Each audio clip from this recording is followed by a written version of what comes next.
Welcome to this episode of Bootstrap Business Wisdom. Today I'm talking to Emma Mills, who is the founder of MyPA. Not only has Emma figured out how to get out of her own way and create an awesome business, over the last 16 years, she and her company have helped thousands of other entrepreneurs to do exactly the same thing. So today we're going to dig in to some of the learnings that she's had over that period of time.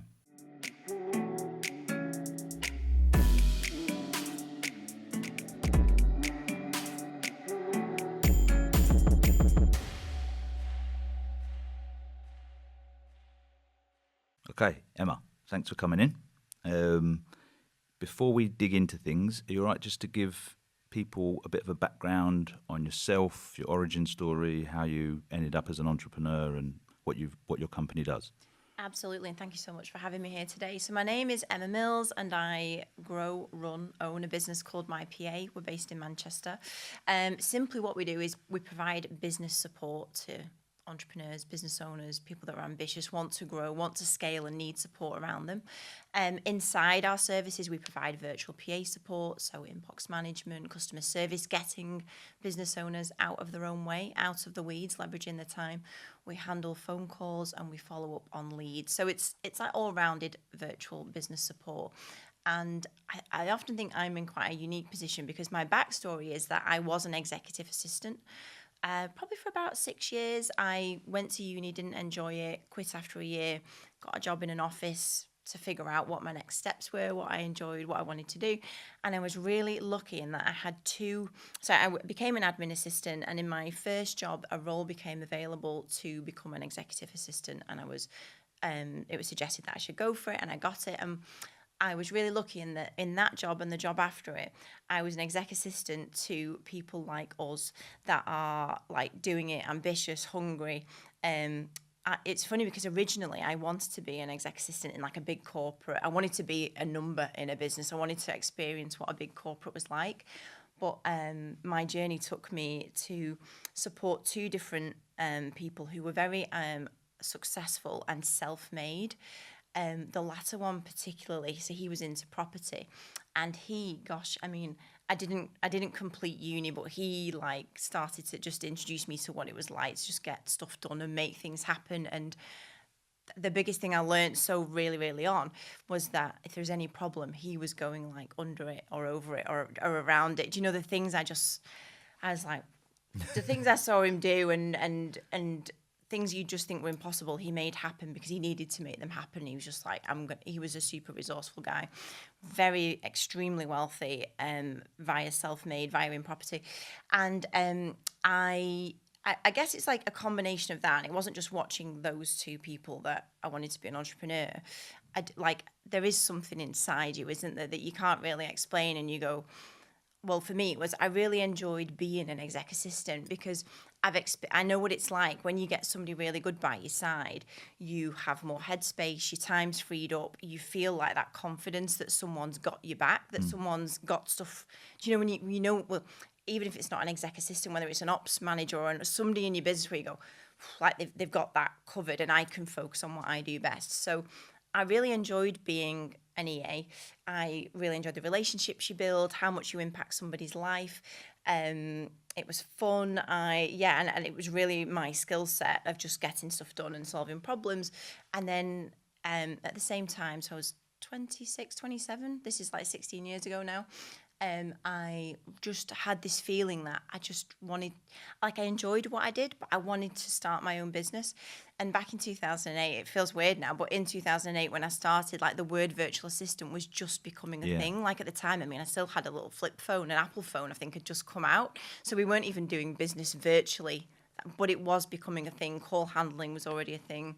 My dad had a business for a really long time, though I think my dad's impact on me was that I saw him work really hard, really long hours, do you know, in a very old-fashioned kind of way. Yeah. And so from him, I learned that definitely like what my dad created was amazing, but I also learned from him that I wanted to find better ways, educate myself more, because we start a business and we don't know what we don't know, do we? No, absolutely. That's brilliant. Yeah.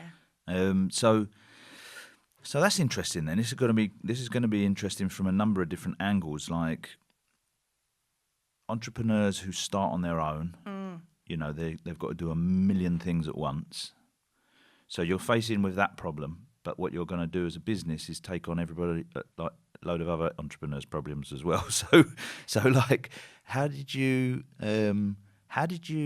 start to even begin to stay organised? I guess was it a case whereby you just moved from working from an employed basis to working for one person as your own business, or how did you kind of begin with the whole Oh thing? yeah, so the summer of 2008, when I decided to make this a reality, going self-employed ultimately, I handed my notice in to my entrepreneurial boss. He was really unhappy about it at the time. However, he had a high propensity to get very angry very quickly, but then he would calm down and like think about the situation. And he actually became my first client. It worked out really well. So ultimately, and I was charging him an hourly rate. I think it was like £15 an hour at the time. And ultimately, I arranged with him that I would work for him for the next 3 or 4 months on a self-employed basis. He became my first client, and it was effectively like 3 days a week. And in that time, I would also look to replace myself, so we had somebody full-time working for him. So he was my first client. And I can't, for anybody listening to this, like I can't convey enough that I literally had no clue what I was doing. Like I mean, I'm sure most of us don't, but I really felt like I didn't. So the thing that I just had it focused in my mind was, how did I get more Olivers? How did I get more people to who needed support? And I was basically just selling my time for money, doing all the things that lots of small business owners do. Joined BNI, joined the local, networking groups, started to get a peer group of people that understood what it was like to run a business. Like you get your very first, I guess, mentors and people that are running businesses. And effectively my first few years as an entrepreneur, self-employed, it was like Emma Mills being a freelance VA, was going to so many, getting up, doing the breakfast events, just going to so many events, meeting as many people as I could, just basically throwing myself out there and building up the hours that I had as clients. And the other thing that I was hyper aware of at the time, I had a really strong feeling that like I knew I could grow a business. I wanted to do this, but I also didn't have the communication skills at the time. Like I'd still say I'm an introvert now, but I'm a confident introvert. I can lead my team. I can be on podcasts, but back in the day, I was just an introvert, and I knew, number one, I really needed to start to get confident at communicating, public speaking. Yeah. And so in my first 3 or 4 years, as I was going to events, doing the 60 seconds, the 10-minute presentations, just trying to throw myself into as many things as possible to work on the initial skills that I knew that I needed. That must have been tough, because I'm sort of generalising a little bit here, but so feel free to correct me if I'm going off track with it. But just from talking to you, I feel like you're an integrator. You get shit done.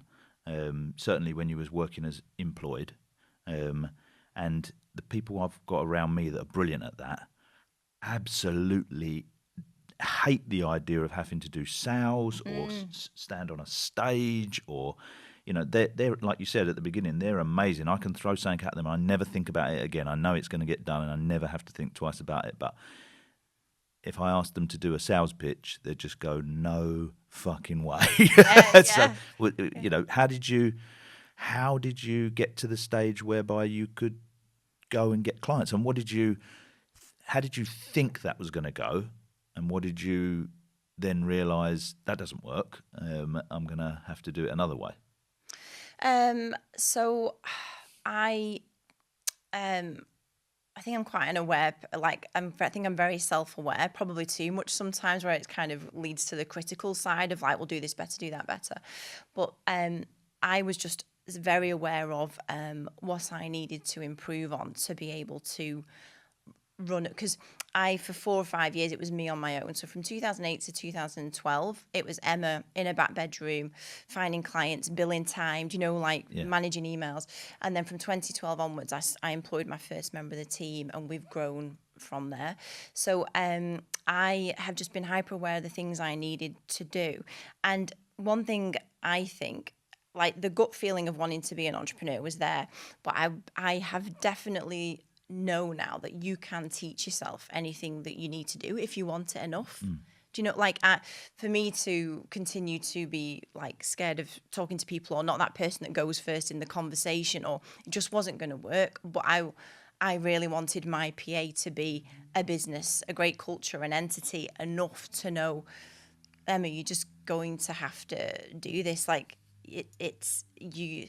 Do you know? It's just not going to be a possibility if you don't.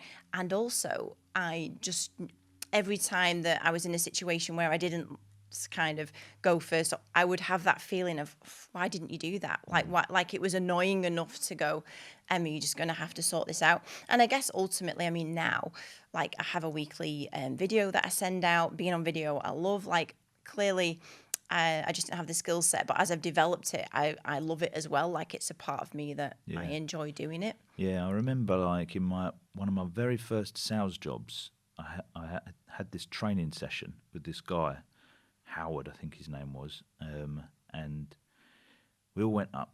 Like, there was lots of different branches. I worked for an estate agency that had branches all over the country. None of us knew each other. These, like, about 20 of us had just been pulled together in this meeting room. We were only 20 years old, so everyone was sort of, you know, bit self-conscious, but, you know, trying to make out they knew what they were doing. And he walked in the room and he said, right, everybody get up and dance like you're at a disco. And, like, everyone sort of looked at each other like, this guy joking. And he was like, come on. And we all had to do it. And his explanation of it, the whole session really was, it's like if you have a plastic ruler and you bend it, when you let go of it, it only goes back so much, and you have to keep doing that. And as you do that, your confidence will grow. You'll just become able to deal with uncomfortable situations a lot easier. My son at the moment, he's just turned 16. He's doing his GCSEs and he's going to go college and all that sort of thing. And I've got a friend who runs this bar in Turkey, and, like, you know, his son has worked there, and they get the barman up on the bar dancing and all that sort of stuff. And he was over the other day saying, "Oh, Fraser, you know, we'll have to get you over in the summer. You can dance on the bar." Fraser's like, "No way!" But deep inside, I know if I could somehow get Fraser to do that, as much as he would want the ground to open up, he'd come off the bar as a different person. Yeah, you know, and it's like you say, it's how. I mean, he doesn't want that, so it doesn't matter for him at the moment. But you wanted it bad enough, and that you would put yourself in those situations. And I guess over the years, it's not that it's now just blasé going and pitching to somebody, but it's easier to be in uncomfortable situations. Would you say? most definitely. And I am certainly a person now that relishes putting myself in uncomfortable situations, because I'm just so aware that beforehand it doesn't feel good, afterwards it feels amazing. And I think, you know, I know enough of that now to know it's worth doing it. And I think just the other thing on it, you just need to be really careful of the stories that you tell yourself, because for so long I was like, well, I'm quiet, I could never do that. Or the other two things I've told myself, don't anymore, but I used to, was that I'm not good with numbers, because, like, I got a C at GCSE, but actually that's not true. You're not good at working out the circumference of a triangle or a circle or something, but that doesn't mean you're not good with numbers. So exactly. And then so running, like, cash flow and chasing debts and managing profit and loss, then, you know, initially I think, well, I'm not good with numbers, but actually it turns out you put enough time into understanding, learning, you do become good with numbers. And I think also, you know, a lot of that stuff depends on what the numbers relate to, doesn't it? Like, you know, who wants to sit in maths and do algebra, for instance? But you probably find that you do algebra in another way. If it's important for you in your business, you're going to work out something that someone could say, well, that's algebra. Like, so it's just finding something that interests you, isn't it? Yeah. So, okay, but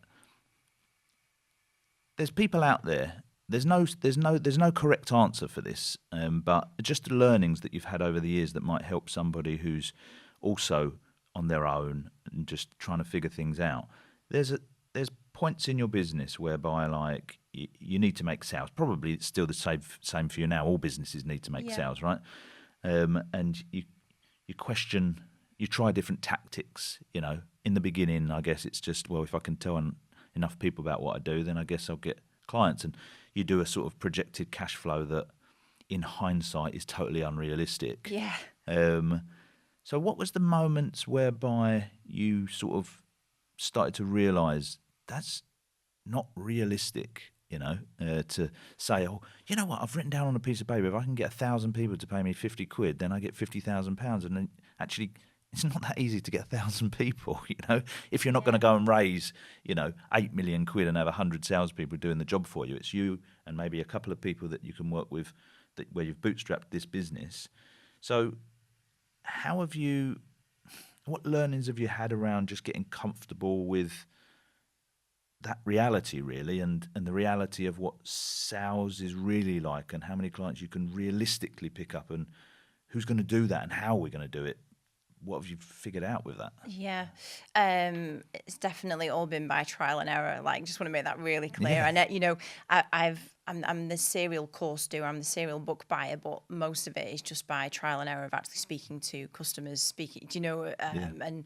and going through that process. One of the biggest things that I have learnt in sales is that now, naturally, but my role in the business, like, I was doing sales for the longest time, and I was in charge of every single lead which came into the business. And one thing I learned the hard way is to know when to leverage your time and get help in that situation, because really good sales is about, I think, like, being attentive, being there, like being front of mind when that person's ready to buy. And if certainly, like in bootstrap businesses, because there isn't just lots of cash to employ lots of appointment setters, salespeople in most instances, I was on the verge of hanging on to this area on my own for too long. And the moment that it's just like any part of your business, the moment I leveraged my time in that and got the most qualified member of my team, Helena, who's still with me, still following up, still appointment setting, to help with that, that's when our sales really started to grow. And it kind of alleviated spending all of that time on the sexy marketing and getting leads in, and like all that new shiny stuff we get taught all the time in new courses and new things that get released. But then actually having this pot of leads of people that have raised their hand and expressed an interest, giving them like the due attention, follow up, it's on. Once somebody said for me, I'm interested, even when it's just a brochure download, it's on us to keep front of mind, to send them helpful things, to call them when we say they will.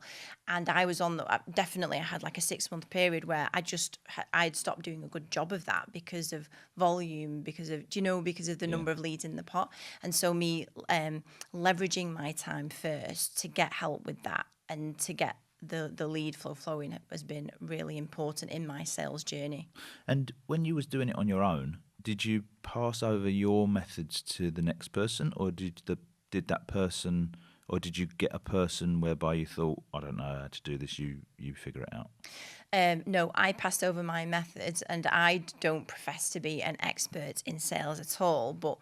And again, like a story I would tell myself is, I'm not a salesperson, because we think we have, a lot of people have preconceived ideas about what that is, commission and all of that, like those buzzwords about Wolf of Wall Street. Yeah, getting it over the line, no matter what cost. Because I didn't have any pre-sales training prior to having my PA, what I knew is the service we offered, how it helped, and the problems it solved.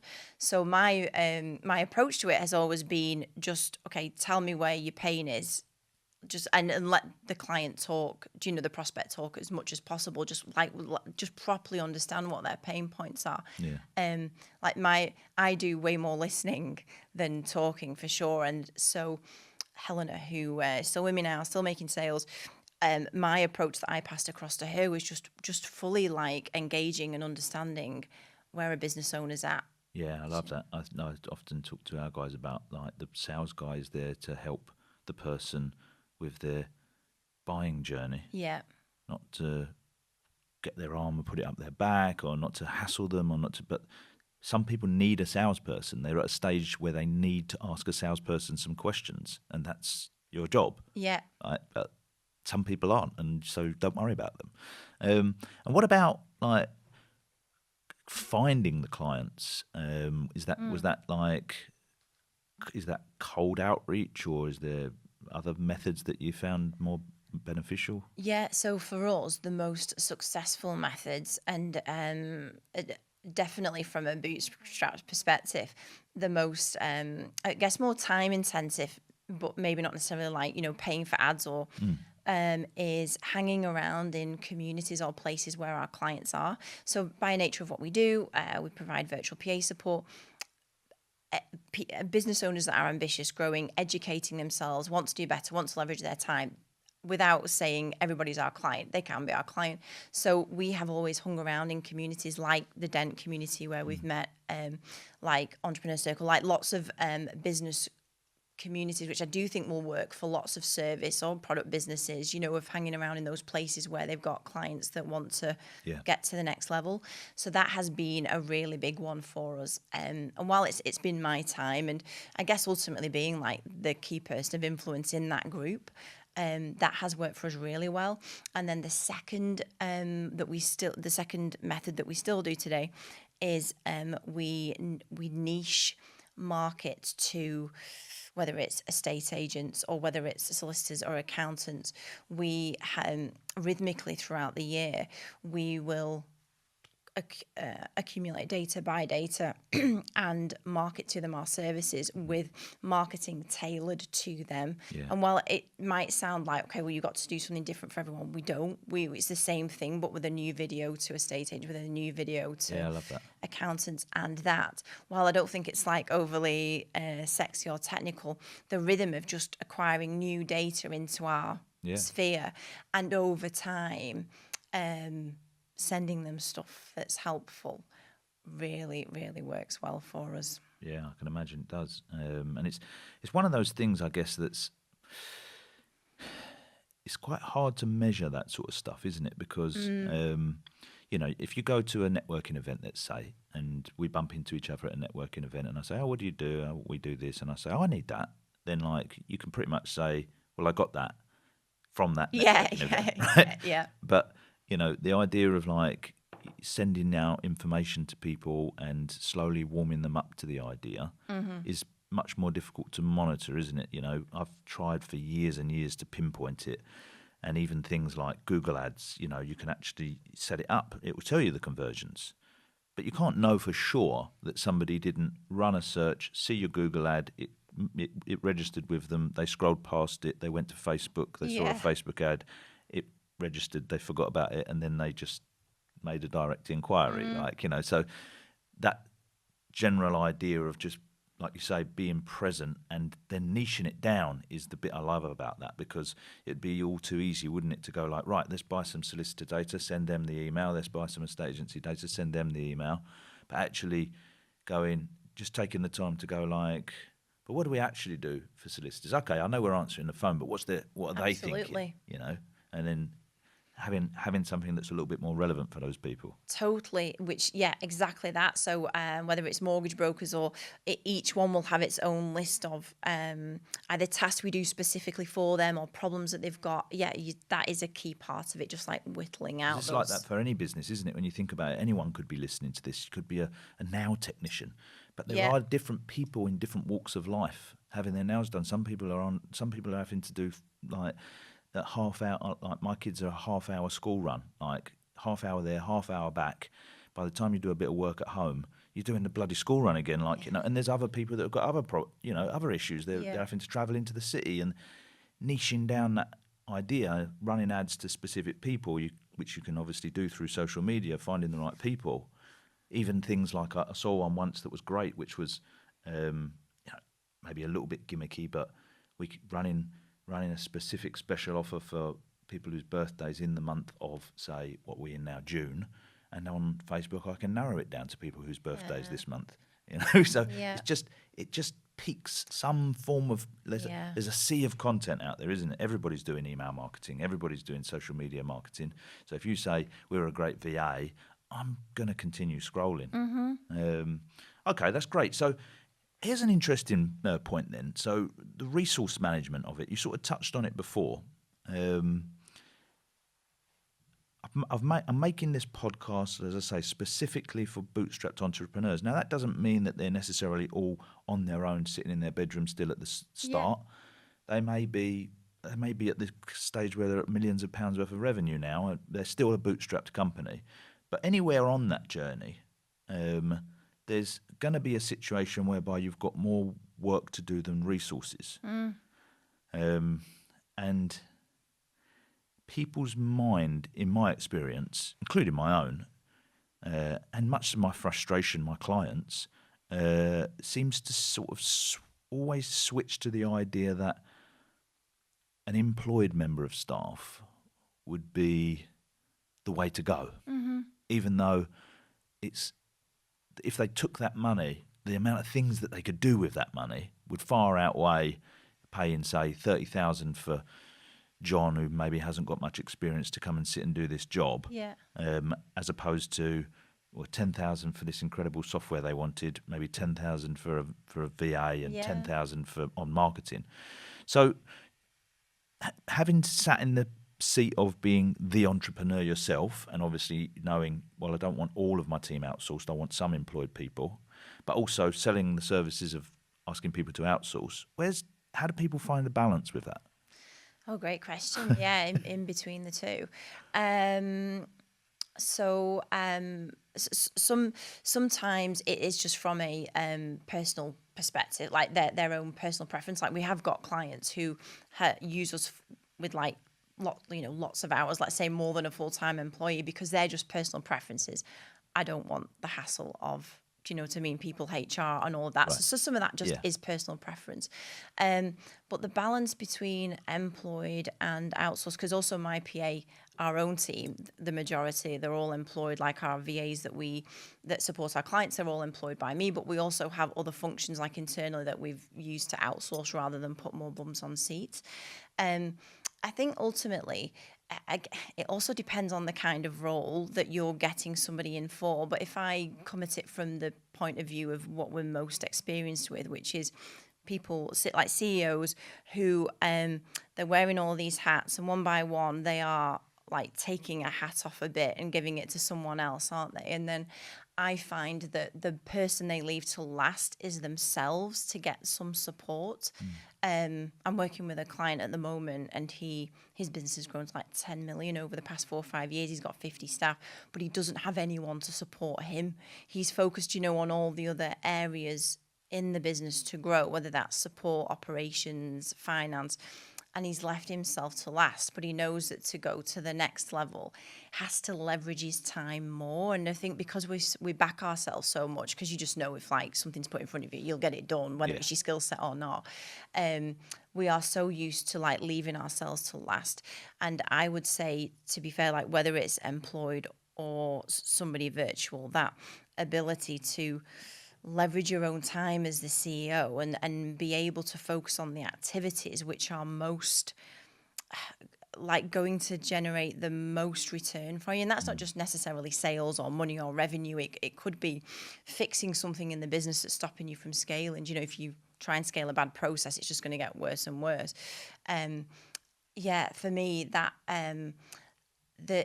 it's been a really big part of my journey, because even though I have got a team of lots of PAs, it took me to 2017 to get some actual support for myself. So what does support for that CEO look like then? Because like if he's slowly been taken off the multitude of hats that he's been wearing, he's now given operations to somebody, he's given sales to somebody, he's done this, he's done that, and he's that, what is he forgetting about with himself? Most often for me, the first part of that is that all the communication that comes his way, he is accessible a lot. And whether that's people's demands in his inbox that have just come in because somebody else thinks it's important, but it might not be important for me. And it's the first layer is always the communication that comes into that person, because you end up being... Let's do a few hours in your inbox every day, basically. Well, definitely that as well.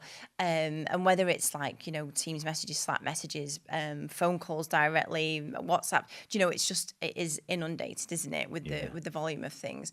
And I know it's not everybody listening to this, but most often it is what you just said, that people just get bogged down in having to answer things, react to things, booking things in which necessarily aren't on the radar right now, but because you don't have somebody to go, No. that's not Mark's priority right now. That's one of the biggest things for me that has really helped my PA Bex. Because we're, well, some of us are people pleasers, some of us just want to help people, some of, Yeah. pick your brains, get advice. Yeah, no problem. Whereas actually someone in between to go, oh wait, I've got Mark covered here. Like we've got June, we've got our priorities sorted in June. So we're not saying that directly to the person, but internally we know what we need to get done in June. So actually, yeah, Mark, I'd love to help, but middle of July, end of July, August, like having that. I love that actually. You never really think about it so much. Like I was saying to somebody the other day when we were talking about sales and how to do sales and stuff, and I was just saying the brain has around about 70,000 thoughts a day. It's like a computer. It doesn't really have much memory to spare on stuff. So when if you look at someone like Steve Jobs, he's always wearing the same black turtleneck T-shirt. Mark Zuckerberg in the hoodie. They do it on purpose. They don't want that decision to take up any of their 70,000 thoughts for the day. Yeah. That's not a decision they want to spend any time on. So it's all very well, isn't it? Us saying like, oh, yeah, you lose a couple of hours in your inbox. That is a problem, but also a bigger problem than that is what are the 2 hours going to do in terms of using up all the thoughts for the day? Because it can be something really insignificant that lands in my inbox that either gets me uptight or makes me start thinking about something or whatever it is. Basically, my CTO explains it like this: when he's in a project, he explains it like it's like he's been building scaffolding all day to get up to the stage where he can fix this roof. And he's been doing this all day, and he gets close to the roof, and then I call him over to do something else, and he basically has to take all the scaffolding down. And then when he's finished talking to me about that one thing, he has to start building the scaffolding again to remember where he was. That's a great analogy, yeah. And that's what's really happening there, isn't it? Because what you're explaining there, it sort of resonates with me in the sense of like, okay, I can start a month or a quarter or something with goals just like everybody else in my team. But as you said, like, I don't really have anybody that acts as a barrier to say, I'll do it with my team. My development team are focused on these things for the next 3 months. Someone comes along and goes, oh, Mark, it'd be great if your software did this. I said, it would be great, yeah, but it'd be great if it also washed the windows and cut your grass. At the moment, we're doing this, so leave them alone.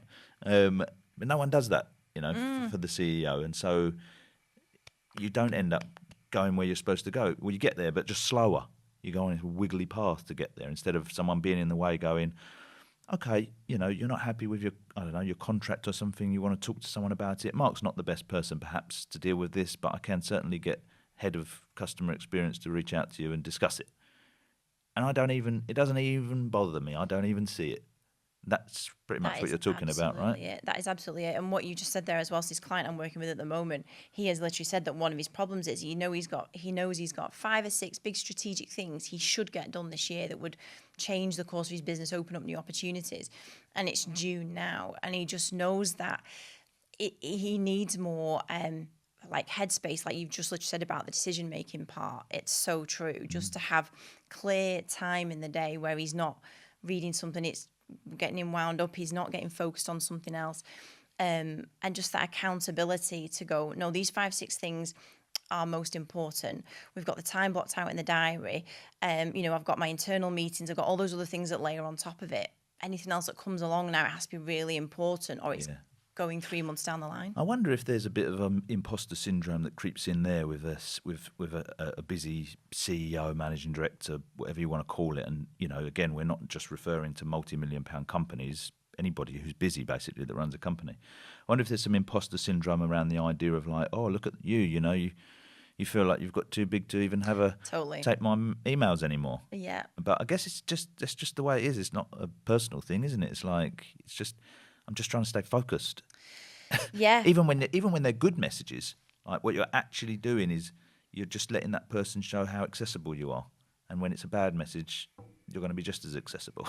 Yeah, totally. And I do think it comes down to this like goal setting piece that you just referenced then. Like when you get so clear about if we do this in the next 3, 6, 9 months, like the impact it will have, if you can just get that like fire behind, if I really, really get this done, it helps you, do you know, like it helps you preference, well, actually, the what you've just said about the kind of maybe the impression people are getting, or as long as they are looked after by somebody Yeah. else, or somebody's gone, "Do you know what, like, totally get that, really important, I will book it in for you, but it's just a bit further down the line." Or I think once, you're totally right, because we all want to be, it's my business, or no, like, yeah, I can help you, we can do this.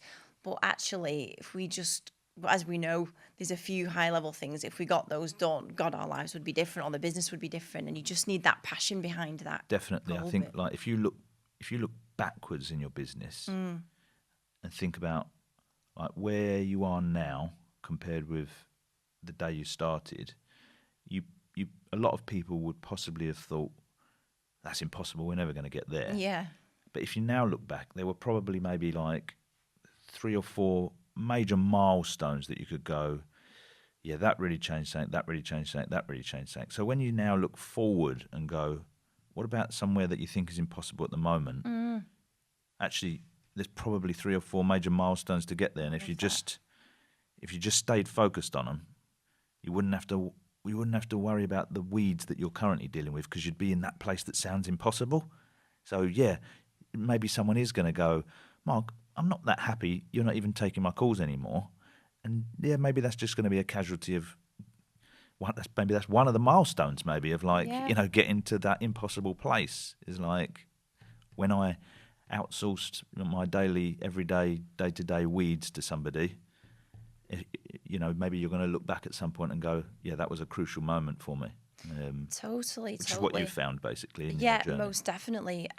Because we just, we're only here once, and so what we want to achieve, I just feel like when you like, it's that kind of like mortality motivation. When you really get your head around, gosh, am I going to do this or not? Whatever it is that's Yeah. important to you growing your business, or maybe it's actually just getting your business rock solid and taking more time back and having, do you know what I mean, time with kids. It's not. I'm not just talking about money here, or Yeah. just about the goals that you want to achieve. I think once you really get, but this is what I'm passionate about, this is what's most important, it is like getting that mindset click of going, no, this is most important to me, my family, my team, whoever or whatever it may be, and then get somebody to look after the.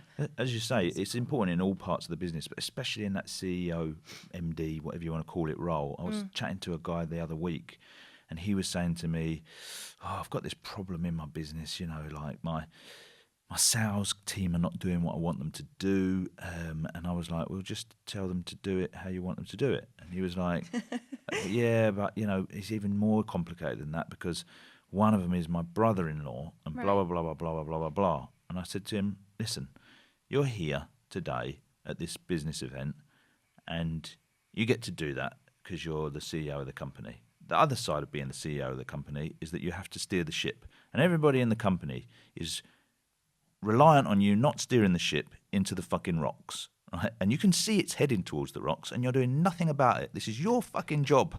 Like, get on with it or go and do something else. Oh my gosh.